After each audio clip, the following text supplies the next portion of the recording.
Welcome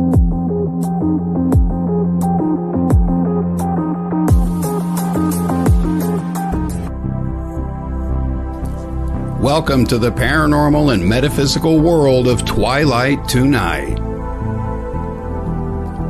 Host DeeDee Moonflyer grew up with very open-minded parents who had many experiences with UFOs and the paranormal. Because of her mom's insistence on exposing her to spiritual classes, meditation, and teachings of Edgar Cayce, DeeDee had a fascination and deep interest in the paranormal. Her own paranormal experiences have led her to seek out and interview other fascinating, knowledgeable people for better understanding of this phenomenon. Now, your host of Twilight Tonight, DeeDee Moonflyer.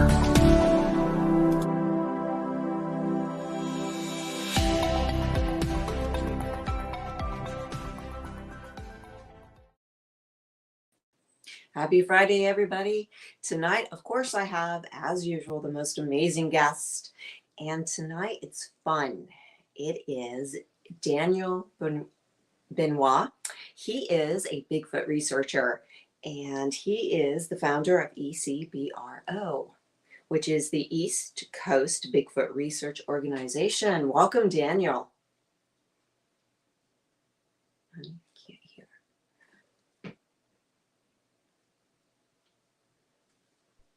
I'm sorry. I just now realized my mic was muted. I was like, I can't hear you, Daniel. How are you, Daniel? Yeah, I am great. Absolutely. Thank you for having me back. It's quite the honor. So, oh my gosh, absolutely. I'm so excited because you've been doing such huge project with your research on Paraflix and all kinds of lectures. You travel. Tell me what you're up to. Well, I tell you what, I told myself, well, let me back up a little bit. Yeah, last year I picked up on a lot more events to speak at, and also attended a few just to attend. However, last year was a lot of fun, but at the same time, it was very exhausting. I told myself I wasn't going to do that again this year. What do you know? By the time I turn around, I'm looking at my calendar. I said, man, how did I do this? I already got all these events booked. So, and then also agreed to participate and attend again to like I got a couple of friends of mine that are hosting their first time events. Going up to support them. Actually, there's one coming up here in March on the 25th. My real good friend Bill Rigby, which I'll actually be interviewing him at 9:00 tonight. He's hosting his first time Penn, Ohio Paranormal Conference. And he's got a great lineup of speakers. He's got this coming together really well.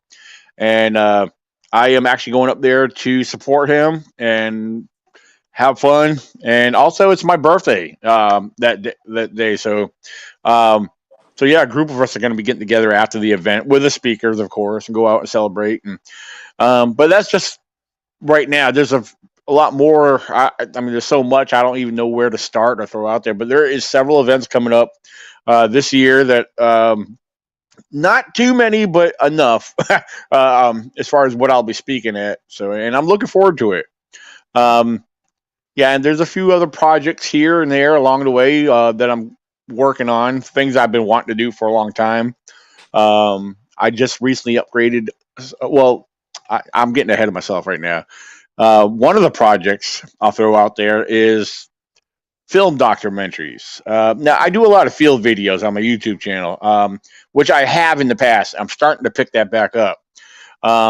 And I'm actually currently working on a mini series of my own, nothing professional. It's just me going out doing it. I mean, they're educational videos, me exploring, me talking and whatnot. However, there is a much bigger project that I'm working on doing.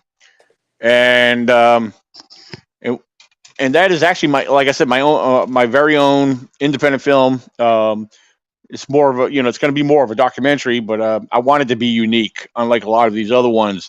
There's so many other great ones out there, but I want to try my best to make sure it's unique and different, And I just upgraded my camera equipment, so now my new camera is arriving tomorrow. So, awesome. That's always fun. Yeah. I love equipment. Yeah. Yeah. So yeah, the hardest part about that is researching what you want, trying to get the best price and the best quality at what price or what your budget is for now, Right. So I can't, I mean, I don't know how late in the day it'll arrive tomorrow, but I plan on opening it up right away, doing a lot of testing with it and playing around, get a feel for it. So yeah, I don't know. We'll see how it goes. And it's got night vision. It's supposed to be a good camera with good night vision. And on top of that, I actually have a night vision attachment that I'll be able to add to that, which will strengthen the night vision. Because I plan on doing a lot of nighttime investigations. So, Oh yeah. and even though I'm a Bigfoot researcher, I have friends in the paranormal that I may end up joining them playing around with my camera with it. You never know. So, Sure. Yeah. but yeah, absolutely. So Daniel, why in the world would you choose Bigfoot to do research on? Was there an experience that you had? Well, I'll tell you, it wasn't an experience that started it. However, there has been a couple different experiences. The thing is with Bigfoot is something that's always been in the back of your mind, but you never really thought of it or gave it any attention. And then you watch enough TV, you start finding things, noticing things, and as I tell a lot of people, it was a good old famous 1967 Roger Patterson and Bob Gimlin footage that really opened my eyes. That whoa, this is real. I mean, so it had me really on alert, watching all these different documentaries. Now, given the limited data on the footage itself, I don't know, call me foolish or naive or gullible, but it had me from the start. And then, like I said, it just started growing this passion. This spark really blew up. And so I started digging. I started doing research. And then eventually I got on social media and, I developed social media platform. I joined the platforms. And then I was blown away by how so many people were actually involved, either if they were researchers, enthusiasts, or whatever they were. So, yeah, I started paying attention. I started taking notes. I didn't jump on board with a lot of the theories that were floating around at the time, but, learning what I was, it was really growing that enthusiasm. It was really boosting that spark per se. So, but yeah, it had me more on alert. My senses really heightened. I mean, I grew up in the woods as a kid, playing in the woods, going hunting with dad. But the whole phenomenon had me out in the woods a lot more, actually looking for the evidence, listening for the evidence. And then eventually things started revealing themselves to me. So it was well, even up to this moment, it's been an awesome experience. It's been one heck of a journey and adventure so far. I'll put it that way. So, yeah. Now, do you have you had any personal experiences with Bigfoot? Actually, yeah, there's a few different things. There's one I mainly actually a couple of things I talk about. My first major one was actually May 3rd of 2014. Now, there is something else I never really spoke. I've shared it with a few people. That's happened maybe a few years, 2 or 3 years before that. But the reason I don't talk about that one too much, because I guess even though I saw two figures, it was at a long distance, and I was watching it through my camcorder after climbing up on a ridge. I was noticing something that looked like a dark humanoid figure on the opposite ridge from where I was at, looking through my camera. And I was trying to make heads or tails out of it. And as you know, keep in mind, my camera's on a tripod, so it's pretty steady. And as I'm watching this, I mean, you can see the breeze blowing. I mean, as far as the other debris, you can see the limbs going up and down. but I'm trying to watch and pay attention and focus on whatever this was. And then all of a sudden, as I'm staring at this, I see this smaller figure kind of come out, another smaller bipedal, almost like a child, basically. So, I mean, I'm going to say it was a juvenile, judging from the size compared to what the other taller one was. I mean, it was weird. I mean, yeah, could it have been a Bigfoot? I think it very well may have been one. But judging from the distance I was viewing it at, and it wasn't that clear. The image, even I was so far zoomed in with the type of camera I had at that time. I mean, the camera wasn't too bad, but that's why I don't talk about that one too much, because but I've always told myself I need to start talking about that a little bit, or at least make mention of it. So there's a question mark. Was it a Bigfoot? I think it could have been. What else could have been up on that other ridge? That other ridge was a lot higher up than where I was. But yeah, I keep telling myself I need to get up there and climb that ridge and check that out. Maybe there's a cave up there. Maybe there's something that I don't know. Because there's still a lot of areas in my main research area I have not stepped foot in yet. But the most interesting one that I share is the one that happened in 2014. I was with a group of campers. We were doing, it was actually a Bigfoot outing. We spent a lot of time exploring during the day, and yeah, we found a few interesting things. Nothing too conclusive, maybe a few possible tracks, some very interesting structures. And this was like approximately the second day of being out there. We decided, after doing a lot of hike during the day and resting at camp, we're like, hey, let's do a night hike. Let's go out on foot at nighttime. We got to give that a try, So we did that May 3rd, 2014. We were, from where we were camped at, we were almost about a mile from the lake, because that's where we wanted to head to. So that evening, while there was still a little bit of daylight when we first left out, it didn't start getting dark till after we got down to the lake. I mean, there was still daylight, but it was starting to get dark. And so basically what we did, and there was nobody down there, which was nice. We didn't have no one to interfere with, for what we wanted to do. There were 6 of us total, and we split up in twos and spread out around the lake. And we all had radio communication. Now we were basically listening. A couple of us had parabolic mics.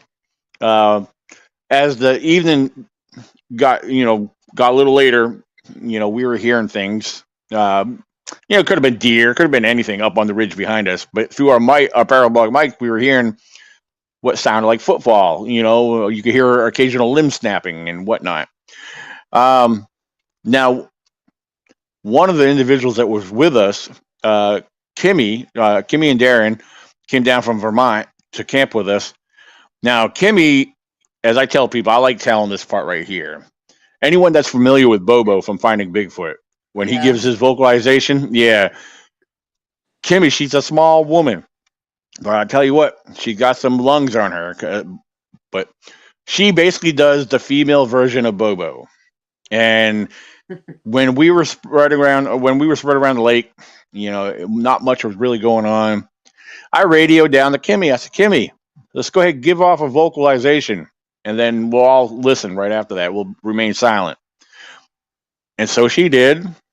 She gave off an excellent vocalization. And then probably about maybe a good 10 seconds after her vocalization, somewhere on the opposite side of the lake, over on the other side of that mountain ridge, we get a response. And it wasn't that loud. It wasn't, I mean, you could tell it came from a distance, but we got a response. And so I thought that was very cool. I said, well, okay, this is better than nothing, So some time was going by, and then we decided it was getting late. It was already dark at this point after spending some time there. And all right, let's regroup. And we regrouped. We got together, and we, like I said, we had about a mile, almost a mile hike back to camp. And then we were walking out from the lake, going up the gravel road that leads out to the main forest road. And we're walking a single file line, and talking amongst ourselves. We weren't trying to be quiet. We were just being ourselves, talking and whatnot. I was ahead of everybody. I was basically the lead, just headed back to camp. We all had our headlamps on, and over on the right side of the road, probably maybe barely 10 feet from us, we have this deer walking on the side of the road, like walking right towards us. It's like, this is odd. Why is this deer not spooked of us? I don't know. I always thought that was the strangest thing. Why is this deer not running off? I mean, it sees us. We all have headlamps where we're talking, and it's about 10 feet away from us. Then, it starts to go off and further into the darkness, and it kind of disappears.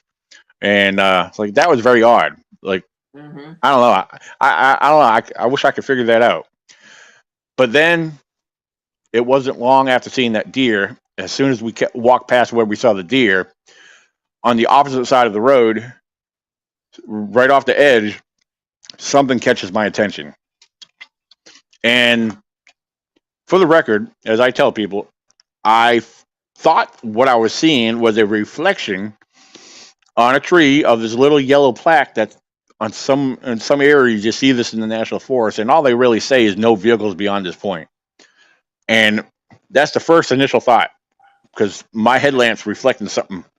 Then all of a sudden I'm staring at it, and then it became into focus when it blinked, when I realized it was a set of eyes. And for the record, this first set of eye shine was very low to the ground. And Tracy, my buddy Tracy, was the next one that was right behind me. I was like, Tracy, and I won't use the words I used at the time, but I was like, is that a mountain lion? I don't know why. It just the thought ran through my head real quick that it could have been a mountain lion. And we're staring there at it, and then all of a sudden it zips off. Like, it turns off to its right and runs off back into the woods. Keep in mind, all we saw was the eye shine. But Tracy notified the rest of the group, said, guys, come up here. We got some eye shine up here. So we all walk up to where we saw this, and we get in that position, and we're looking back in there, and we pick up the set of eye shine again. And it's probably approximately between a good 30 feet, maybe 30. I always say it's about between 30 and 40 feet. But now we're looking at this eye shine, and it's swaying side to side, kind of fast. Like, what in the world is this? I'm kind of baffled. It's we don't know what it is, and I was like, what the heck is that? What's swaying side to side so fast? We're seeing a set of eye shine, but we're not seeing no body, no shape, no figure, no details whatsoever. And as we're staring there, we're looking at this.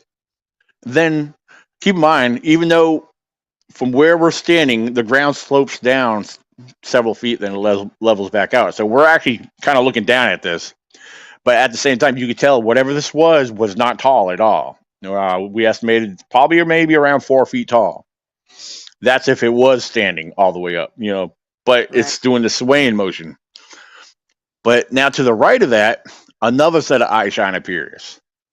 Now, this set of eye shine was probably another 2 feet taller than the first subject. Yeah, you'll hear me call him subject. I have a habit of doing that for some reason. But so yeah, we're staring at another set of eye shine, same color, large yellowish looking glowing eyes, reflecting off our headlamps, and you can see that it was blinking on occasions, but it wasn't displaying any kind of movement like what we're seeing on the smaller one. So we're looking at two subjects here. It's getting a little interesting, and I'm trying to run through my internal database, as I call it. Like, what are these? I'm familiar with all the wildlife in that area. Everything I witnessed a lot of wildlife in there. Even the mountain lions. I have seen mountain lions out there, and a lot of people will deny that, but we do have them here. Now, I mean, of course, that 6-foot one's too tall to be a mountain lion. I mean, it's, Right. I said, that can't be a bear, because every bear or every black bear I've ever seen in Virginia at night always had red eyes, So we're staring at this, and, the group, they're actually kind of, they're starting to make some noises. They're starting to act a little silly. But that silliness gets picks up a little bit more because as I'm scanning, the forest where we're at. Excuse me, and we're looking around. Well, I'm looking around, and something catches my attention down below, very low in the bushes to the far right of the other two. And I said, guys, there's another set of eye shine. I don't know who was paying attention to me besides Tracy. Tracy was always there beside me for some reason. But I'm staring there. I'm staring at it. And all of a sudden, this set of eye shine starts to raise up. It's growing. It started off down, like it looked like it was literally on the ground. And of course, my judgment could have been off a little bit there, but I'm watching it, and it's getting taller and taller, and it's coming over top of the hedge, the bushes. And there's a couple trees in between. You can make out the trees, but whatever this was, when it came to a dead stop, when those eyes stopped, it was easily, no doubt, towering over top of the 6-foot one by another 2 feet. So now we got 3 subjects here. That one's 4 foot, 6 foot. Now we're estimating this one around 8 foot tall. Now, yeah, the silliness picked up. A couple of people were making noises, hoots and hollers, trying to get some kind of reaction. And it wasn't until Tracy said out of his own mouth, guys, we got squatches. Now, here I am, Bigfoot, Sasquatch wasn't even on my mind. But now he's got me curious, but I can't go along with that because we're not seeing no physical features, no details, nothing. We're just seeing 3 sets of eye shine. The small one's still swaying. It might have slowed down a little bit, but it's still swaying side to side. And the other 2 are occasionally blinking their eyes. Now, the tall one, now it gets really interesting. That tall one made this maneuver. It appeared where it turned to its left and took a step or 2 and then looked right back at us and then blinked its eyes. Now, when it made this maneuver, I believe it had to been the reflection or our lights caught it at the right angle, but there was no mistaking what I saw next was a set of very wide, broad shoulders and a big round head on top. And when I saw that, I was like, my jaw basically dropped. Now, I wasn't scared. I wasn't feeling no fear whatsoever. But I knew, I said, these are not bears. Not at all. There's no way these can be bears. I mean, yeah, we got big bears in the national forest out here. Don't get me wrong. I've seen them. I've seen their tracks. And but your largest bear, 500-600 pounds, if they were standing up, they might be between 6, maybe pushing 7. But bears standing up, they will not have shoulders. Whatever these were, this thing was like bigger than a football player. It was very broad. But now when I saw this, I was like, these got to be squatches. There's nothing else out here that these could be. So I was actually, till this day, I still think back and look on that. As much as I've shared this story, off a podcast or whatnot, I still think about that day.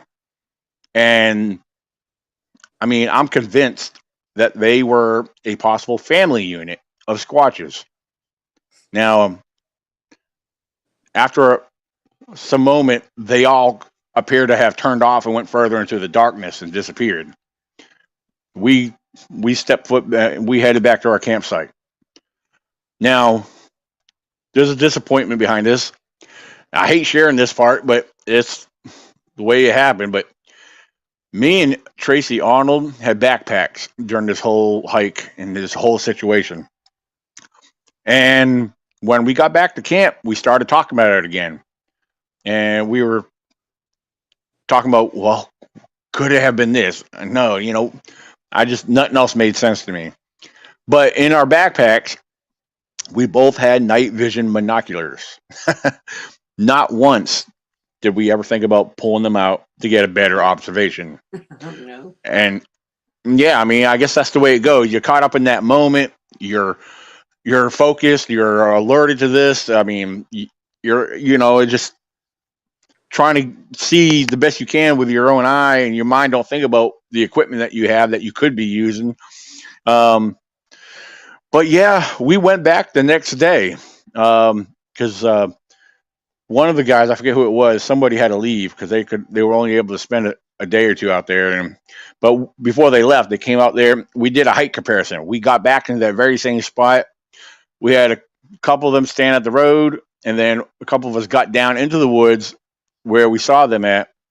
And with our height estimate and our comparison, we were pretty much on point with the heights that we estimated the night before, a 4 foot, 6 foot, and 8 foot subject. So, yeah, we looked around for any possible tracks, but the ground in there was very lumpy. Even though there were a lot of bushes, there were thorns. The ground was grassy and lumpy in most of the area. It was really hard to make out if there was any definitive tracks there. So, but that's what happened in 2014 of May 3rd. Wow. So, we're yeah. going to be right back with Daniel Benoit, and he's going to tell us more stories and more things that he's doing after the word from our sponsors.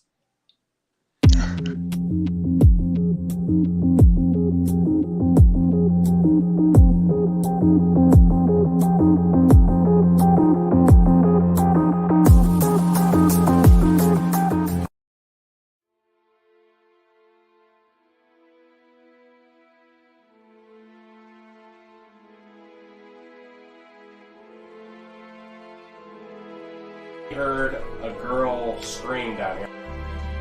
Are you kidding me right now? I'm listening. Very well. Thank you so much.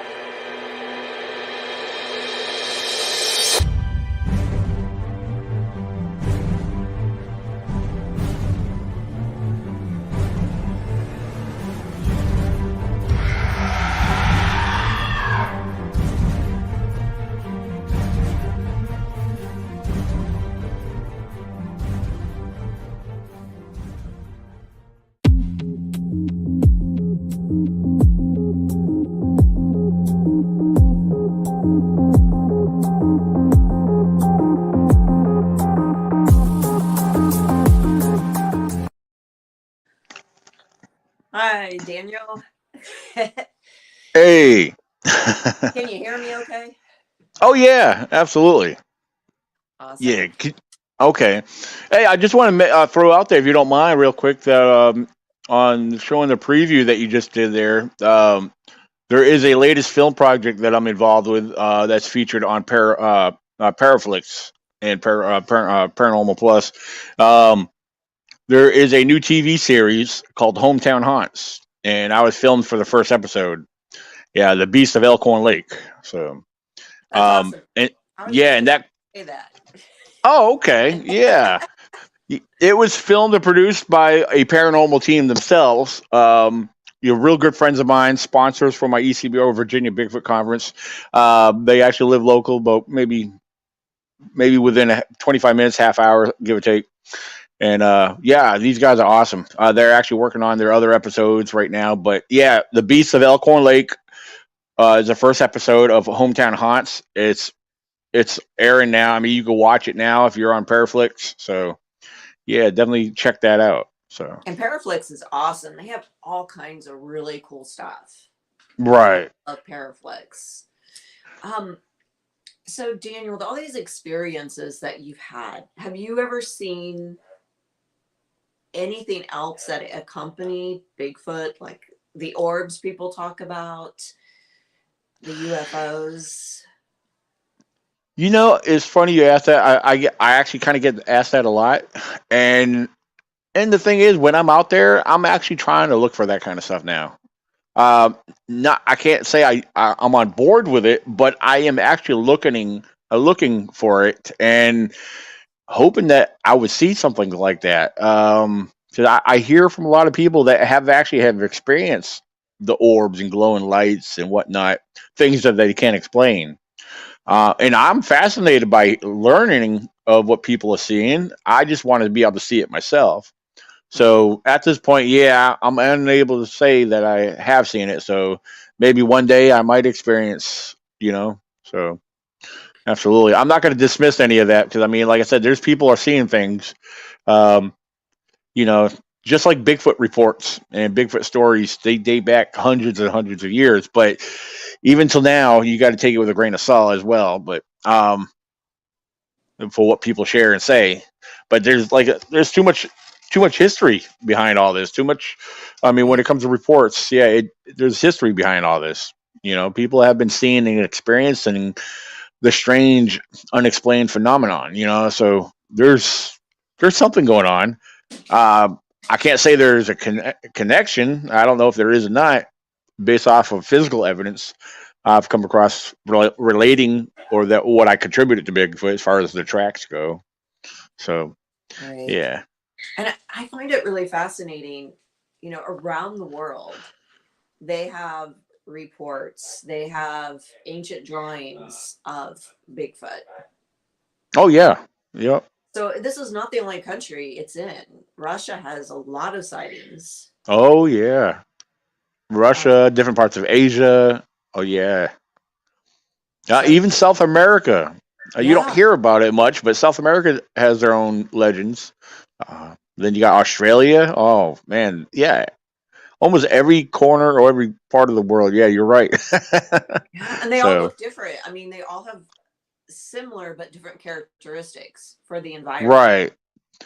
Absolutely. And I think size, a lot of them vary in size. Like here in North America, based off of reports and what people share, like over in the Pacific Northwest, they're reported to be very large. Some claim up to 10 feet, some actually claim more. I think that's I think that's pushing it a little bit, but of course, I think a lot of people, when it comes to heights, I think they're not many people good on heights or giving estimations on an accurate measurement.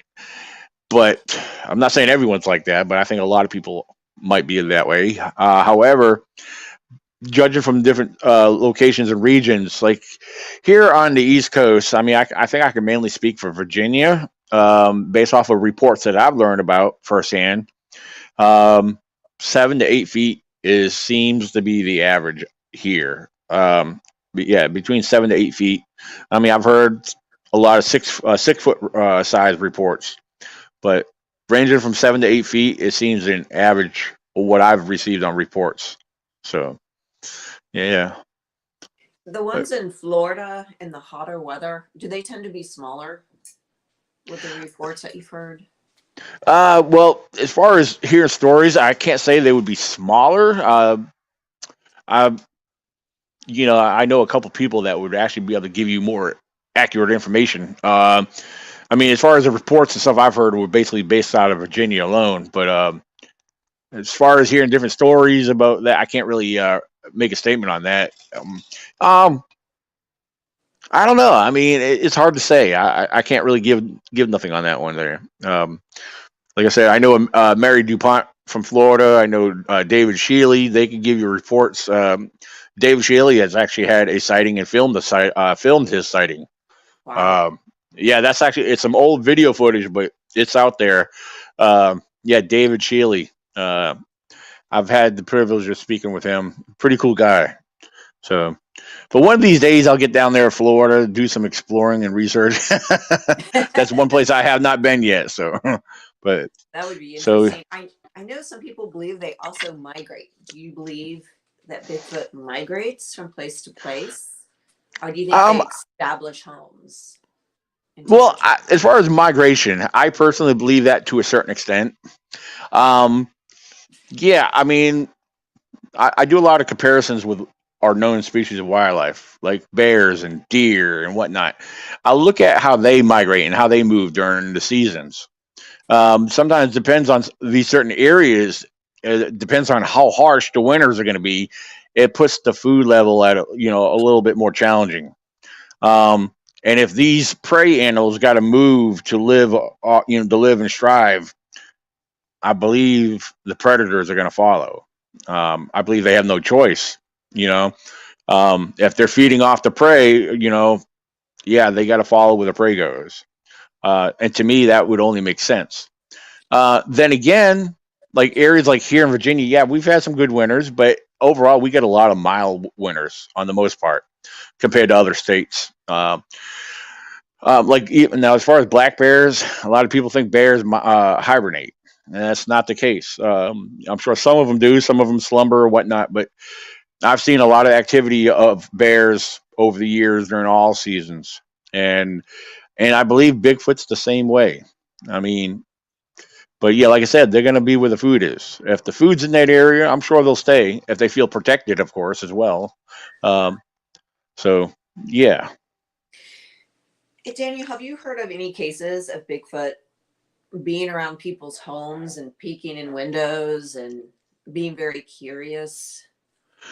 I've heard, I've actually heard of quite a few of those. And one, I'm not going to try to get into details on this because we don't know if it was a Bigfoot, but my friend Gwendolyn, from Pennsylvania, she actually shared some photos with me.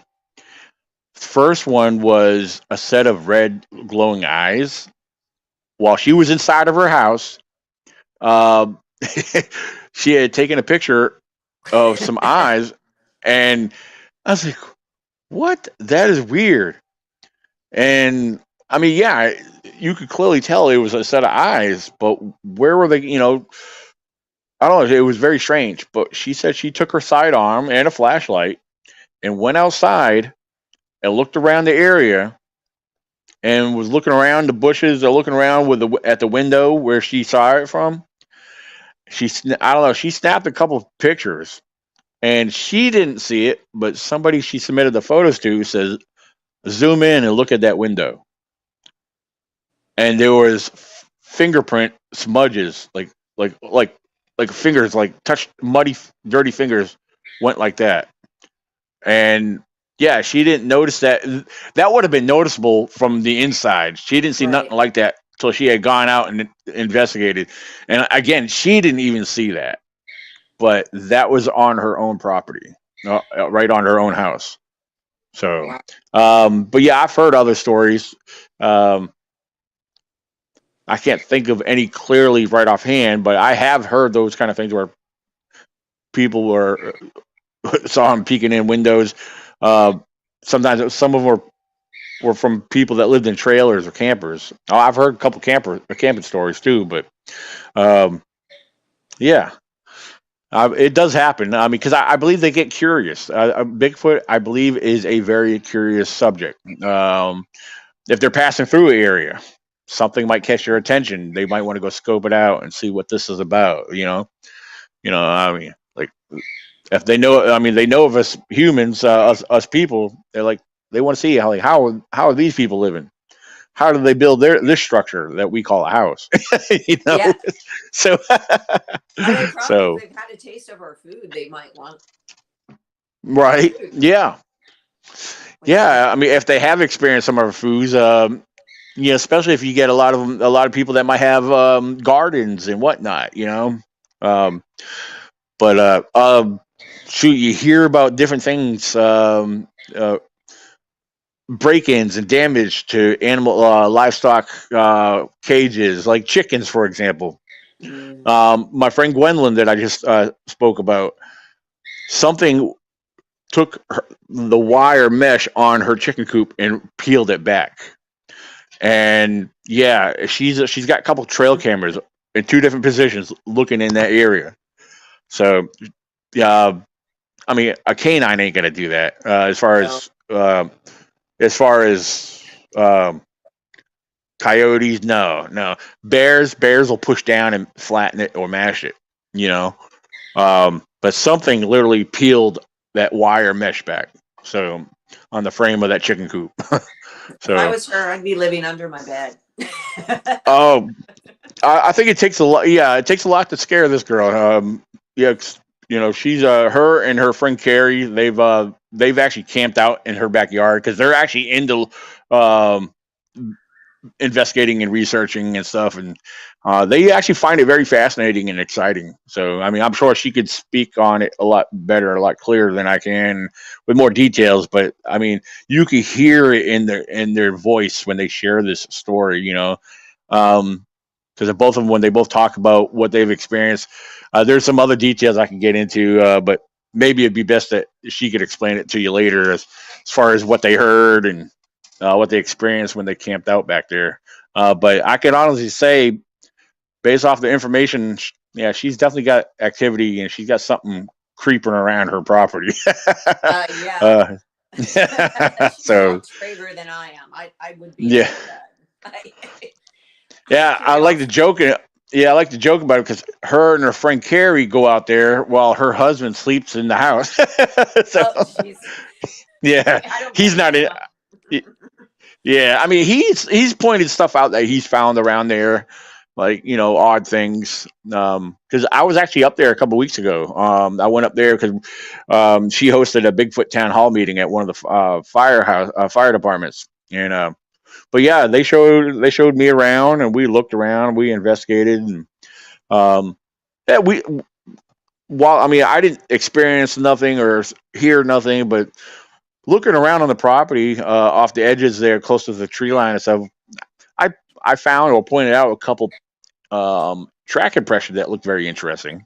So, but yeah, but yeah, I told her I definitely wanted to explore and explore and do some research more up there, because I like going into different areas. I mean, I've done some investigation and research in Pennsylvania several years ago, and yeah, in that part of Pennsylvania where I was at, I spent 2 months there, and I found what appeared to be track impressions. I found what I call a deer graveyard out in the middle of the woods. Wow. Where there was no road access. You find all these pile of deer bones, and a lot of them been there for a while because a lot of them had moss and the earth was basically taking over on them. But I thought that was interesting that it came across that. So yeah, but Pennsylvania's got some activity up there. So Yeah. Do you think, Daniel, that these are great apes? Do you think they're Neanderthal? Or do you think they're a species all to themselves? well, I'll put it to you this way. I know there's a lot of theories out there. At this point, I cannot dismiss none of them. However, based off of how I look and view things, and through my research with Bigfoot related activity, what people contribute to Bigfoot and relate to Bigfoot, I started doing a comparison with documented, reported activity, characteristics, and everything when it comes to our non-human primates like chimpanzees, gorillas, baboons, bonobos, etc. There's a lot, like mainly with gorillas and chimps, but there's a lot of what they do and a lot of what they have been observed doing that we relate and contribute and point fingers at Bigfoot. There is a similarity on their characteristics and behaviors. Now, I have to be clear on that because I'm not making them equal to either, to either or. However, I do believe, in my honest opinion, that they are a unclassified primate of some sort. It's just waiting to be discovered. What is Bigfoot? I honestly don't know, but like I said, I'll give you my honest opinion as far as being an unclassified primate. Now, here's the thing, too. I mean, why I say they're undiscovered, there's a lot of primates that are still being discovered. Even though there's so many eyewitnesses, myself included, over the years, people have seen them crossing the road, standing by the tree line, or whatever it may have been. Even though people see them, we can't say they are discovered quite yet. Is it going to be put out there publicly? Maybe someday. As of right now, the world, there is a large majority of the world thinks we're a bunch, insane people. Bigfoot, it's a joke, but many of us know that he is real and he does exist. Now, when it comes to discoveries of primates in general, one little note I'll make here is orangutans. Now, for many years, there's only been 2 known species of orangutan that scientists were fully aware of. But it wasn't until 2017 until a new species was discovered. the scientists were baffled, scratching their heads. Basically, they were asking themselves, where has this species been all these years? Why haven't we discovered it sooner? We've known about these two species for years and years and years. And all of a sudden, in 2017, this new one pops up. So I could go back a little earlier than that, in the late 90s, early 2000s, when the Billy ape was discovered. That was a very large species of chimpanzees, much larger than your average chimp, and weighing up to 300 pounds, and nicknamed the cat killer, because with their strength, they could kill a wild cat with their bare hands. So, but yeah, I mean, primates are still being discovered till this day. And again, they're very elusive species. Primatologists and your conservationists like Jane Goodall. There's a couple others I can mention, but everybody knows Jane Goodall, and I love using her as a comparison or for the illustration. Basically, when she's out there in the field observing these mountain gorillas in their own natural environment, close encounter, physical contact, or watching them 10 to 15 feet in front of you, and then watch them go behind the foliage. Even though they're still there, they disappear. You don't see them, but they're there. They hide well and blend in with their own natural environment. A lot of species do that. I mean, I've had deer blend in the woods and not see them till the last minute. Like, whoa, I was just looking there. I never saw them, So yeah. So I know, I'm sorry I drugged that out a little far, but yeah, I do believe they are some type of primate. And what gets me is when people hear me say that, like, it's not a primate, it's a human or a type of human. There's a contradiction behind that. If scientifically speaking, we're human primates. Then you got non-human primates. So either way, they're a primate. So, but yeah, that's where I basically stand on that. So again, sorry for dragging that out too far. Well, and you're right. There's so many undiscovered things. Like Todd mentioned, there's like giant squid we're discovering in the seas, all the sea life that's new. Oh yeah. Every day. We just don't know what's around us sometimes. Do you think they're so good at hiding because everybody's like, if there's Bigfoot, how come there's not a skeleton? But if they're a primate, some primates have rituals when they die. Yeah, right. Yeah. It's rare, but they have actually been observed burying their dead. As far as chimpanzees, there's been other animals too. However, primates, yeah, it's a very rare thing. In most cases, when one dies off, especially if it's a young one, in most cases, the mourning adult would actually drag it around for days, before they discard of the body. But again, yes, they have been observed burying their dead. Bigfoot remains? Where's Bigfoot remains? That's a very good question. I get asked a lot by skeptics. And before I even bother responding, I have to come back with a question.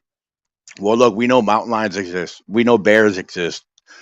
Where are their remains when they die of natural causes? Yeah, I see bears on the side of the highway, small ones that get hit by vehicles and whatnot. Bears and mountain lions are good examples. They're predator animals. But when they die off, they get sick. They know their time of death. They know they're ill. They go off into hiding. And where they go into hiding, we don't know. But it hasn't been reported that anyone's found the remains. Now, I actually have a bear skull sitting on my mantle that I actually have come across out in the woods one time. I thought that was a very rare finding. I thought that was very cool that I came across such a thing. But yeah, I mean, there's remains out there. We just got to find them, Here's the other thing too I like to throw out there. Like I talked about the deer bones. The earth takes over a lot of what we don't see. The earth creates natural blankets. First, we got the seasons with the fall and all the leaves coat the ground, the pine litter. There's a lot. If we scrape our way, we might start seeing something. Right. With bones, they grow. The earth takes over. They start growing plant life on them, like the moss and so forth. Another thing too. I'm about to lose my train of thought real quick. I was on a roll. Yeah, I hate when that happens. I'm sure it'll come back to me here shortly. Man, I hate that when that does it. It's been a while. It's been a while since this happened to me. Okay, I understand. It's yeah. Friday. Yeah. You all night. Your stories and the things you talk about fascinate me incredibly. Unfortunately, we're running out of time. And Oh, no problem. Please come back. I'd love to have you back on to talk about more of your projects. Yes, absolutely. Maybe by then some of them had fallen through, or they'll be more established by then. So, Absolutely. It is so good to see you in person, and thank you. I know you're busy, and please watch his YouTube channel, guys. It's amazing. He really Thank is you. a good guy, and almost every Bigfoot researcher I talk to takes great care of the environment, and they're fun to interview. So, Daniel, have a great night, and thank you for coming on Twilight Tonight. Absolutely. Thank you for having me on tonight. It was a pleasure. I had fun. So, thank you. Good night. Good night, everyone. The truth is here and now on WLTK-DB Talk Radio at WLTK-DB.com.